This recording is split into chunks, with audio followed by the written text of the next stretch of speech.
Welcome back to the Nutrimedical Report, and we have Tex Mars this full hour, but we're going to have just a couple-minute intro. We'll have him back in studio. We have Bart Tunnell, who's from poolsidefirepumps.com, poolsidefirepumps.com here in San Diego. He brought over my kit, my home kit, for the fire gel, firegel.com. And, of course, they have these poolside fire pumps because the if you want to call it the famine of water, the drought is on. And we're going to talk to Tex, who's out down in Texas. And I know that literally the entire southwest right to Washington State is drying out to the point where we have dangerous fire alerts. And it's going to get more dangerous as the weather gets more extreme through the fall. And, if, of course, it continues into next year, because we've discussed this on the Rents Network show, And Jeff was one of the first to actually recognize this, that there was a blocking system. I checked my sources, which are pretty considerable, and my background, looked at what was happening, and we were obviously seeing that there's a blocking high out in the North Pacific to make sure that there's no radioactive weather systems that move from the North Pacific, from Fukushima, from the Hiroshi and Kuroshi currents that literally slam into the British Columbia, Washington coast and go north toward Alaska and south along the Baja California eventually after it sweeps along Washington, Oregon. Helen Collicott's come up with a new statement, which I'll be posting up as well, about the amount of radiation around the entire world of cesium-137, the marker molecule for our radiation network. And our site here is Radiation Network Vista, California. And behind all of this, of course, is evil, Satanism. A lot of people don't want to use the word evil, which I call live backwards. And people need to take personal responsibility to protect their home from fire. Don't expect the government to be there to feed you, to stop your home from burning down, and to even help your local fire departments have the equipment to protect yourself and your business or your home. And most people don't realize a lot of the materials in your home or business will not be insured if it burns down. So to give a quick introduction here, we're going to hear from Bart, and then we're going to get on with Tex about some pretty important topics. He gets deeper. As I say, he treats the truth with great care. He treats ignorance with great violence, which I think I agree. That's the way we should approach it. Right, Tex? Hello, Tex. I'm here. Yes, good. So we're going to hear from Bart Tunnell for a minute, and then we're going to move on and talk about your stuff. So, Bart, tell us why you got involved. Of course, you have your company, which is poolsidefirepumps.com. A lot of people have lost homes back in 2007. How many homes was it that were burned here in California by the fire? Several hundred, Dr. Bill. There was, I think, in excess of about 600 homes. And again, with a product out there, a barricade fire blocking gel, what it does is when properly applied with a normal garden hose, it will temporarily inert your Class A fuel loads, which is the makeup of your wood fascia, your starter board, windows, skylights, out to your fences, your propane tanks, and alike. Right. And so what it does is stops the chain of ignition. And the fire marshals and the fire department can literally respray the areas of your home if they know the tanks are outside or you've got a sign up. And they can then know just to put a fine mist over it, which also saves water on their part. It also saves you water if you have a poolside fire pump, so that to rehydrate that gel to make sure the fire doesn't kind of grab your home, get up in the eaves. And once you reach a certain ignition point under the eaves, literally the roof will explode. Most people don't realize how fire spreads. It hits the low ignition fuels first, then it marches toward the areas of higher and higher ignition, and finally when it reaches a temperature, things that you wouldn't think would explode in fire, like an entire roof, can only go boom, and it's gone. It's the same thing as when you see a fire march across the prairie, and you can see it moving at 300 miles an hour with 5,000 degrees. It's hard to believe that it can move that fast, but it does. It literally is like being in front of an explosion. It's pretty scary stuff. And I think we're not at the end of fire. We're also finding a pretty good proof now that smart meters will trigger off fires too. So the province of Saskatchewan has outlawed them, so they've removed somewhere around 12,000 smart meters in businesses and homes in Saskatchewan. The march against the smart grid system, which is an evil Agenda 21 system, again another satanic system, is moving, and I'm one of the primary people filing lawsuits in federal court against them, because they're also toxic to human biology and other biology of, say, little bees that pollinate, make sure we don't just eat gruel. So what would your recommendation be? How do they contact you to get about not only a poolside fire pump, but the fire gel? Bart? I can be reached at sales at poolsidefirepumps.com. We're located here in Poway, but we do ship nationwide. And again, there are videos on the websites, product knowledge. Again, the pumps are there with again, data, performance data, and the like. We're going to have you back for a longer show because you're local in the area. Hopefully you're able to get back to North County. We're also going to go visit the Vista Fire Department because the fire departments, a lot of them need an educational curve to get to the point where they say, yeah, I need this, and I need also local support of the populace, because there's a little resistance because they're afraid that, well, if I have enough of this, I'll save some homes and not others. On the one hand, I think also it's a financial burden because they're primarily supported by local taxes, and they have to decide between more regular fire equipment and fire gel. I think we want to make sure we contribute to make sure that our local fire department has it to not only protect our home but our neighbors and the local businesses in the area, because I think the fire is going to become a much more dangerous thing, especially as the weather gets more and more extreme, with the destruction of the ozone layer, the magnetosphere dropping 5% per decade, the manipulation of weather systems to prevent radioactivity from striking North America, which is obviously happening. And I think fire is going to get more and more dangerous as the communities enlarge and hit the wildland areas where most communities, both in U.S., Canada, and other countries, are now abutting directly against wildland. It increases the risk of this kind of thing happening. And people need to take responsibility, not just say, well, my fire department will arrive. Maybe they'll be so stretched they won't arrive. And we've got to think out of the box. What can we do to protect our homes? And first step is get a fire gel kit. And it's not that expensive, is it? No, the home kits that operate on the garden hose for the home, they're pretty much all set up. It's right around $390. That includes 4 1-gallon jugs, the applicator or the eductor for the kit, and again, each gallon covers approximately 400 square feet. Yeah. So it's it's a small investment. So you can also pick the areas where you think are at highest risk. The high-risk bushes that are near your eaves, areas near your perimeter of your property where there's a next-door property that might not be doing a lot of the protective things. That kind of stuff. Absolutely. Again, start from the home out and understand your Class A fuel exposure. Again, like you just mentioned, Doctor, the eaves and the vent systems are very important. Again, the older polycarbonate skylights do implode relatively easy. And then around the home, the umbrellas, the patio furniture, the doormats, these are all ignition points from wind-driven ambers. Right, and those ambers can carry 5 miles. We just had our roof power washed off about a month ago, and it was from the fires in 2007, and it was really adherent to the tiles, which are good. But a lot of people have these pressure-treated special, roofs that actually still can go on fire, and you may not see a fire for miles, can't even maybe smell it, but the air currents will carry embers 5, 6, 7 miles. Absolutely. Again, you're going to smell it before you see it, but again, have your local radio stations on. It's funny, last night we had that happen. Michelle said, I smell fire, and it was out the window above her side of the bed. And I said, what do you mean? And I said, I've got a very sensitive nose. So I said, you're right. And then, of course, I know directionally. I'm walking around outside, and it's coming from there, like toward Pendleton. So they're probably doing controlled burn at night because they do it near their site. One of the news media tried to say, that's the sound of freedom. You hear boom, boom, and it actually shakes you on the floor because we have a concrete pad with rebar into blue granite here, which is the second hardest rock on the planet. So you can feel when Pendleton is doing, shelling and practicing. Yeah, absolutely. If again, awareness this time of year, just keep in contact with your neighbors, both close and afar, especially people or friends that are due east of you that may be on an earlier encroachment than you from a wildfire. Yeah, exactly. Thanks a lot, Bart. We will be back with Texas right after this break, and we'll have Bart on for a longer show coming up in the next couple of days. And get your fire gel and get your poolsidefirepumps.com, firegel.com. Contact Bart Tunnell and the sales at poolsidefirepumps.com. Thank you very much, Bart, and we'll continue and get on to our Vista Fire Department, too. Thank you, Doctor.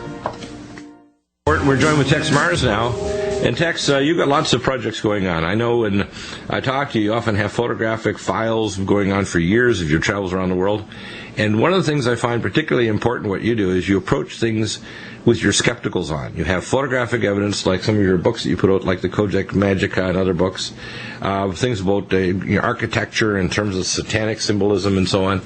you don't just make a statement. You make a statement with pictures, facts, actual quotations. When I used to say, when I did medical legal work in court all the time, trained as a medical legal expert in many different specialties, I found out the most powerful tool we had was a quotation mark, and that's what you do. You quote with pictures, with documents, like you can quote the Talmud of Babylon, the various shuras of the Quran, the Sefiat Zaira, actual quotes from Agenda 21. I mean, you don't need to actually invent anything. All you have to do is just dig and find it and put it up and post it. But you've done a remarkable job over the years with your books at powerofprophecy.com, and of course you have your own radio show. How do people get in touch with you, get your radio show, so they can listen to your programs? Well, Dr. Bill, people can just go to my website, which is texmars.com, or powerofprophecy.com, powerofprophecy.com. And the spelling, they got my radio show there. Of course, I'm on shortwave radio as well. But, in all of these things, of course, you really need photographic evidence if you can get it. But a lot of the secrets in this world are not photographic. But I've always found, when sometimes I've done books that are over 600 pages, huge format, like encyclopedias almost. Right, yeah, they are. But then it's very hard to refute these things. That's sort of been my style up to now. And, I sent you this morning my newest feature article that's in my website. It's a shocking thing. I haven't had much, hadn't had many emails on it because it just came out. And I think this is the first program I've been on talking about it. Right. But it's entitled Rockefeller and Rothschild Unite. Now, we've known they've worked together all the way forever. Beginning of the 20th century.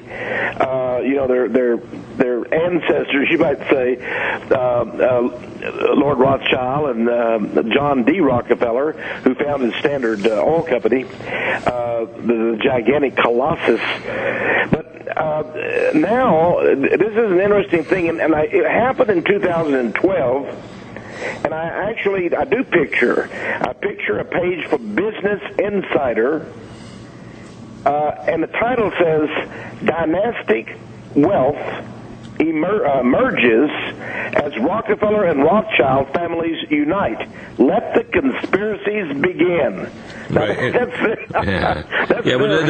They dropped the word theory, though. Whenever I hear people trying to do an helmet attack and say conspiracy theory, I say, well, let's dissect this intellectually. Firstly, a conspiracy means two people have decided to do something against another individual or group of individuals, which is how all business works. So everything's a conspiracy. And the theory means it has to be supported with enough evidence that the probability of it happening is reasonable, to a zeta probability of 0.05, if you want to use statistics, or zeta of 0.01. So the fact is that it's interesting that Business Insider would say, "Let the conspiracies begin," because everybody knows that Rockefeller, Rothschild, Rockefeller founded the Trilateral Commission. He was one of the go-to men on the Council on Foreign Relations. He's still considered the eminent patron or father of the Council on Foreign Relations. Rothschild, of course, is one of the biggies in the Bilderbergers. So these are the dynastic families that really, people don't understand it, but they really rule the world. Now, David Rockefeller, is now 96 years old. Wow. Now, Lord Rothschild, Jacob Rothschild, the fourth Baron over in Great Britain, is only 76. So what this really is Rockefeller has a son, David Jr., but he seems to be uninterested. I mean, I have my suspicions about him, but in any case, Rockefeller is basically turning everything over to Rothschild in the oil business, I've discovered. Now, Rockefeller and Rothschild have a very long-term relationship in oil. Remember, Rothschild owns all the oil, basically, or most of the world's oil. Europe, Africa, and so forth, all that oil. But Rockefeller is the owner of all the oil companies in the United States. I say all of them. Obviously, there are hundreds of oil companies. He couldn't possibly own them all, and he doesn't want to. But he owns the share that gives him a controlling interest in oil. And I'll tell you something, Dr. Bill. Here's something very fascinating. Since the year 1900, I believe the world's conspiracy can be traced back just going and looking at the oil business. The oil corporations.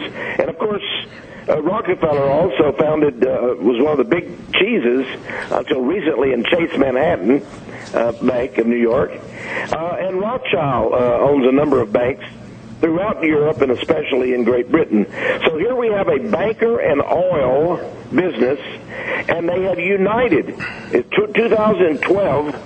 It's interesting because this article, by the way, if people don't believe it, I really encourage them to go and Google up Rockefeller and Rothschild unite. Just Google that up, and you'll see hundreds of articles, including in the New York Times. Well, I think the New York Times in Business Insider here, it says, and listen to this, two of the world's best-known banking families are combining forces. It says the world has a long history of family dynasties that maintain power across generations of ancestors. Names like Habsburg, Bourbon, and Romanov inspire visions of royalty and legacy.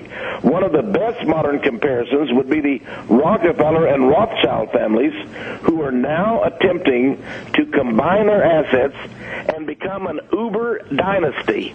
Now, this also, the New York Times reports this. It's interesting.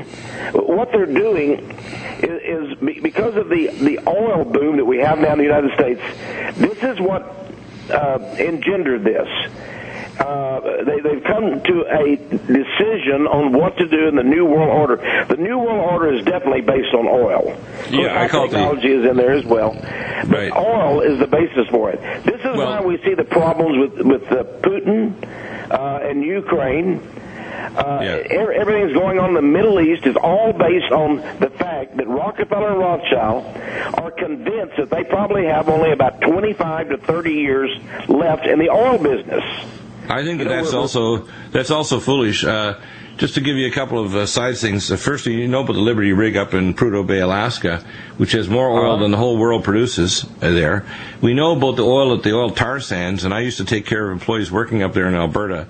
The oil tar sands is several hundred by several hundred square miles, so it's like it goes down 800 to 1,200 meters.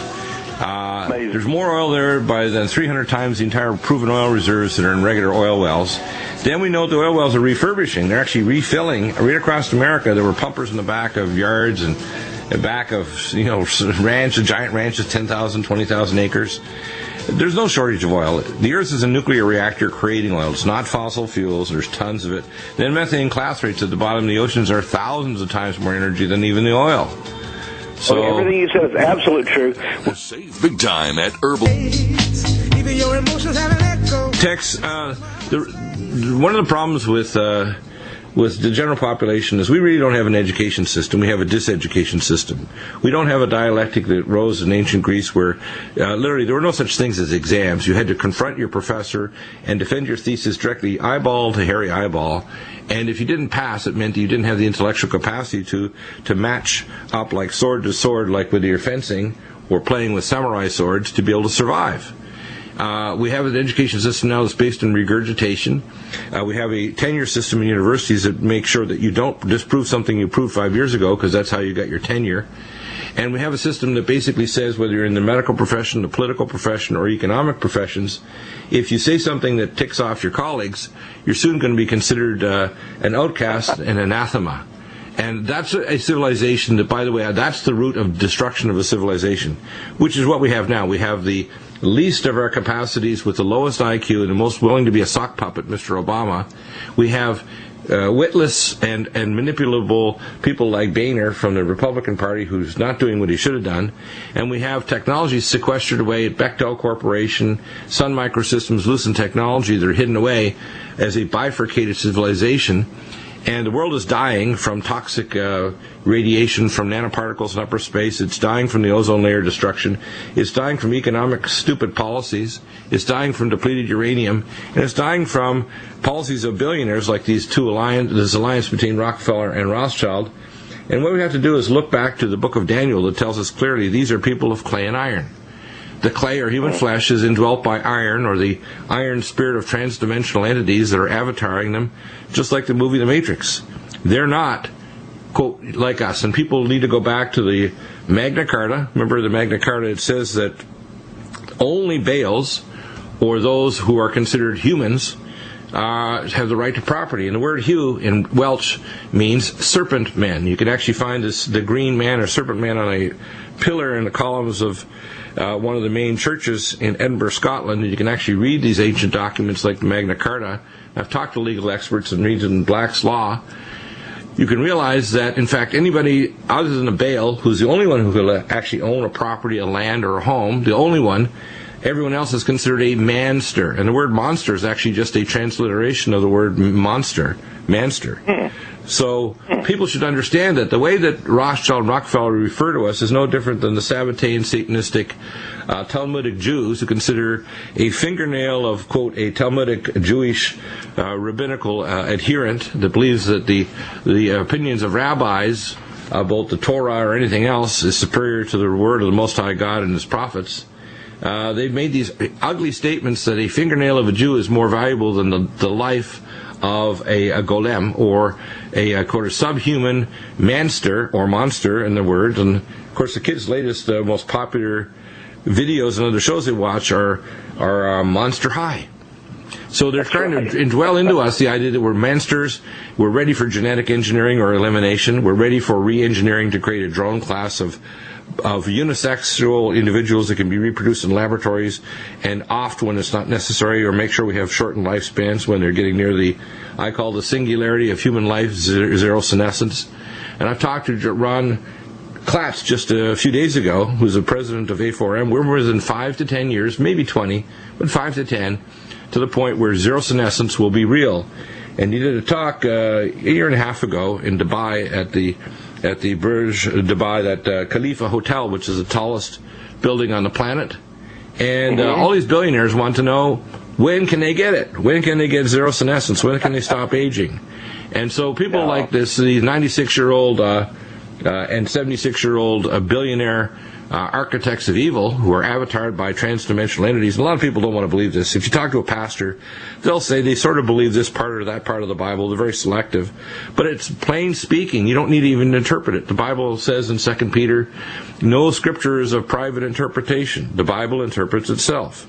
You have to have the intellect and the willingness to seek the truth, and it will find you like a locksmith. The Bible is for locksmiths, not map makers. Well, the Rockefellers and the Rothschilds, people have been, wondering about these guys and researching them. There's hundreds of books written over the years about them. But I think what people need to understand is the oil industry is basically run at the top, at the corporate level, by Rockefeller and Rothschild interest. And now they have come together, 2012, mainly because Rockefeller is old and he's turning over these things to Rothschild. You'll remember when J.P. Morgan, the great financier, died, it was found out that he didn't have much money at all. People thought he was a billionaire, but he only had $1 million in his bank accounts. Everything was owned by Rothschild. Right. And, of course, the Soviet Empire was founded by Warburg and other bankers, all in hock to Rothschild. And now Rothschild has his hands on these oil interests. Of course, you and I had discussions before about why Bush and Cheney went into Iraq. It was, of course, to extract, to steal the oil. And they did steal the oil. And they gave it to Rothschild, who pipelines it across over to the Mediterranean and brings it in the huge tankers over to China. And China has suddenly become a huge world power. They're the fifth largest oil refinery company in the world is the China Oil Company, which didn't exist before Gulf War. Didn't exist. They buy oil for $2 a barrel according to contract. And by the way, the ISIS people, the terrorists, are not going to disturb those pipelines. Of course they're not. ISIS was trained by mess with that. So we've talked about this about that. Because ISIS is financed, as you know, and sponsored by the United States and Israel. Right. Israel, of course, they have the powers. So all of that's just hocus pocus. And the Project for a New American Century had, back in 1998, had pictured a three-part Iraq. We would go in and conquer Iraq, and eventually it would end up in three parts: a Shia, a Sunni, and a Kurdish. And that is exactly what that's why Obama says we're not going to destroy. We're just going to bring them down, ISIS. We're going to bring them down to a manageable level. Here's the whole thing about that. Wouldn't you imagine that if ISIS really existed, and they were all these thousands of rabid, killing machines, that they would have attacked Israel? I mean, Israel is there in their cozy little cocoon, killing and marauding over the Palestinians. They don't have a wary one from their neighbors. And ISIS is killing their own kind, the Arabs left and right. Of course, well, that's the purpose of it. ISIS is... Why isn't Israel the great enemy of the Arabs attacked by ISIS? Well, ISIS is an excuse for a greater Israel war. So as Israel, for example, recently, this last week, they annexed another 1,000 acres in the West Bank to build more settlements. The real fact of... They stole more Palestinian land. And that's the purpose of them attacking. Right, and also that's why they want to... Now we have 30,000 Palestinians without homes in Gaza. By the way, imagine Cairo, Egypt, is only about 2 minutes from Tel Aviv. All those countries are right next door. I mean, it's like I'm here in Austin, Texas, and there's San Antonio, Dallas, and Houston, and El Paso, within just a few minutes' time. And on 9/11, why didn't those hijackers go and attack the Rothschild skyscrapers in Tel Aviv? I mean, think of it. They got on airplanes and those in Amman, Jordan, even in Rome, Italy, but certainly in Cairo, Egypt. They would have been, in a couple of minutes, they would have been there. I mean, Israel would not have had time to fully react. But why didn't they? There's never been a skyscraper attacked in Israel. Of course not. Because they control the terrorists. Right. They're the new Switzerland in terms of illegal money laundering, too. Yeah. Yep. Repeat that text. We have a few seconds left. Well, 9/11, of course, was the Israeli United States-Saudi project. Exactly. But no buildings have ever been attacked in Israel. Why not? Yeah, exactly. Yeah, we're on break now. Welcome back, and Tex, what is your latest book or books, and what are the future? How can I say exposés coming? Well, what kind of major exposés? Because we've talked about the oligarchy, which is the power of energy. We know that the methane class rates, which are a huge source of energy, could be used. We know that there's no such thing as a shortage of energy. There should be no reason to ship business anywhere else in the world. We have the intelligent and creative people in America, which Americans own 90% of world creative patents throughout the entire planet. And only countries like China can exist by industrial espionage, even though they have smart people. They have very little other than monodirectional intelligence. They're very, very good at copying, but have almost no capacity to make any new innovations. And the problem is, you see, that the American public are being crushed by maniacs like Obama and by other globalists because they don't want a free and powerful America because it stops them having a new world order. They don't want sovereign nations. They want to crush us.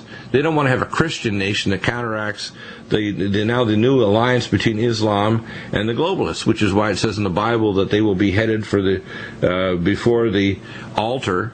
And how long, O Lord, shall our brothers and sisters die? This is Revelation 6. So people don't realize that what we're seeing right now is playing out right from the book of Revelation, right from the Bible, from Daniel on, and all the great and minor prophets from the Old and New Testament. This is not a joke. We're right there. The blood moons are happening earlier this year and next.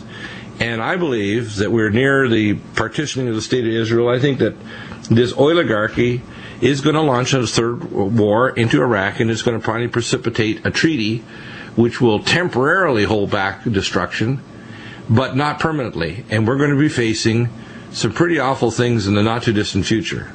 I think that God's going to absolutely. I cannot imagine this going on for 10 or 15 more years. No, it's not. My guess is that we're probably going to have a treaty to partition the state within the next year. And that out of that will come a... People need to understand something. Rockefeller has basically ceded the oil of the world, at least its control, to Rothschild. Lord Rothschild has become the money lord of America. I mean, people don't understand this. This is a very significant event. Right. And what we've happened, of course, Rothschild is a dedicated Zionist, but he's willing to sacrifice the people of Israel. He doesn't care, like you say, he's a Sabbatean, and he will. He has a son, by the way, Nathaniel, who's younger, who is taking care of much of his business interest throughout Europe. There are a number of Rothschilds, as you know, and it's interesting how the Bible talks about touch not the oil and the wine. That's in the book of Revelation. And that's a very cryptic saying. But do you know, I know you know it, but I wonder if your audience realizes that Rothschild has one of the most famous wineries in the world there in California. The Moulin Rothschild winery, you can actually buy I don't know how much it cost. They go up into the thousands, but there's a Rothschild winery in there. The Bible talks about touch not the oil and the wine. It must mean that they're going to become very, very hard to get, very expensive in the last days. You know, a bottle of wine, I'm not a wine connoisseur myself, but I understand they go up to $40,000 a bottle. It's just amazing what these rich men will do. Open up a bottle for $40,000. Just incredible. Well, my guess is this, that the control of energy production in the world will be under fewer and fewer hands, which we saw in this action. That the luxury goods for the ultra-wealthy will still be available, which is Dutch, not the wine, which means basically they'll try to suppress technology like fusion or energy from nuclear tokamak fusion reactors from helium-3. That's what I was saying before, because the fact is, you mentioned, and you're really, I tell you, way ahead of your time. 5 or 6 years ago, I was arguing with all these people. We're talking about peak oil. Oh, we're running out of oil. Oh, it's ridiculous. Oh, the United States gets 50% of its oil from the Saudi Arabians and the Kuwaitis. That's ridiculous. And the Qataris and all that. Oh, it's going to be terrible. We're just beholden to the Arab sheikhs. No, we're not. Now America is plush. We're Planet Petroleum. We're selling, we would be selling to other countries. Obama, gave them the export licenses. But listen, with fracking, we're the oil kings of the world. This is why Lord Rothschild has come in here and taken over the oil industry, because they're going to use this oil industry. Of course, Putin is the main obstacle in this. Well, here's the thing, though. And this is what really has put the noose around Putin's neck. Putin's not going to go into and attack Kiev. He's made that very plain, even with thousands and thousands of people from Donetsk and the Slavyansk kids and their little selfies. They're dead. Okay? A lot of these kids are in pictures and selfies. They're dead. Putin's a player. People don't realize that the existing bankers in Russia are Sabbatean, satanic Jews. Okay, now I'm not against all Jews, and don't say I'm anti-Semitic. I'm against Sabbatean synagogue of Satan Jews that Jesus would himself proclaim. What I am telling you is that the only ones that survive the Russian cabal are those that support the current Russian regime. And the ones that go against the regime, they go into jail. But the fact is that Putin's a player, and the banks in Russia are part of the game. And what Putin is going to do, and what China is going to do, because remember, China is totally a creation of the West. It was put together by the British. They even supplied the guns to Mao Zedong. Mao Zedong couldn't have done anything without British support. So when we look at what's going on right now, and China can't start a nuclear war or anything, they got Taiwan that literally is 20 miles from their backyard. If we have nuclear weapons in South Korea and Taiwan and Hong Kong, China would stop existing in about 7 minutes. Okay, and we don't even need to use nuclear weapons. We've got space-based plasma weapons that can literally create a 100 megaton explosion over any city in China without firing one missile. We have space-based gamma weapons and other weapons that are so far advanced, like right out of the 25th century, that if we didn't have a weak president, all we need to do is make a few phone calls and all this stuff would just stop. There's no need for us having a war with Islam. We shouldn't let Muslims come into the country at all, because the ones that are considered self-moderate are not speaking against the ones that are extreme, except in countries like Egypt. We should follow the Egyptian example, where moderate Muslims said we had enough of these damn Muslim Brotherhood. We're going to unite with the Christian Mormonite Christians and the secular people and the military and kick these guys out and make them illegal. In fact, if they continue doing their thing, we're going to just execute them. But we don't do that in America. We have an attitude of, let them all in. In fact, a lot of the illegals coming in are coming from Central and South America. They're coming from Yemen and Saudi Arabia, because when things really get bad, Obama wants a lot of these terrorists to really do bad stuff to Americans so they can justify full-force martial law. That's what Obama's about, and the guys behind him. So when people say they won't do it, they did 9/11, which was an inside job, and they're going to do future things that will be worse. In fact, the outgoing Napolitano said, we have no way of stopping nuclear traffic with suitcase or larger container-sized nukes coming in the United States. And they're not even doing radiation testing. I could set up radiation testing sites at every crossing point, including in Freeport, Bahamas. They're not following any of my suggestions when I worked with the FBI and CDC in 97 under Reserve Admiral Hughes in Operation Top Off in Dark Winter, to have a chain of custody on every aircraft coming in with a HEPA filter, etc., going off to a CDC-certified lab and tracking cases for airborne plagues.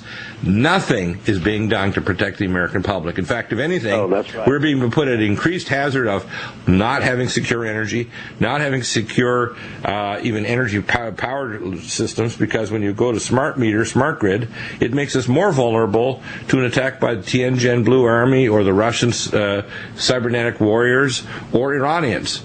If you have a system that has fail-safes and has old-style systems, they can't hack into it. The problem is that our government is making us vulnerable on purpose, just like PDD-60 put it into the first term of Bill Clinton to make sure we won't do an automatic first strike if we get attacked. So we have a disgusting non-federal government that's basically a proxy of globalists, and you're exposing it, I'm exposing it, and if people want to say this is a theory, get a life. This is not a theory. This is just an ugly fact. And we can stop it if we wake up, because Einstein said, evil will not destroy the world, but people who know otherwise will not step up and speak out, and they will destroy the world. That's right. You know, the Kabbalistic theory, which Rothschild embraces, is that destruction comes before, and chaos comes before the New World Order, what they call Tikkun Olam, you know, the restoration of the world in their Masonic kingdom, when they will become their own Messiah. This is an important point in this. Exactly. Rothschild expects to become his own Messiah. They will have the Messiah spirit. They will have what we would call God within, but he's a serpent God. That's what they worship. Yeah, it's the ancient ceremony that goes right back to Atlantis and Mu. It was reproduced in the ancient civilizations of Sumer and Egypt, called the ceremony of Pahanuk, or the ceremony of the phoenix, where they create destruction, and they're the masters of destruction. And then they rise from the ashes and create a new order of the ages. Same garbage, recycled. Devil's not creative. He uses whatever worked before. He'll try again. Well, Dr. Bill, it's been great being on with you today, and you know it's always a lot of fun. I love to expose evil, and I have a you do an amazing job right now. PowerofProphecy.com. We're going to get you back on soon. Take care.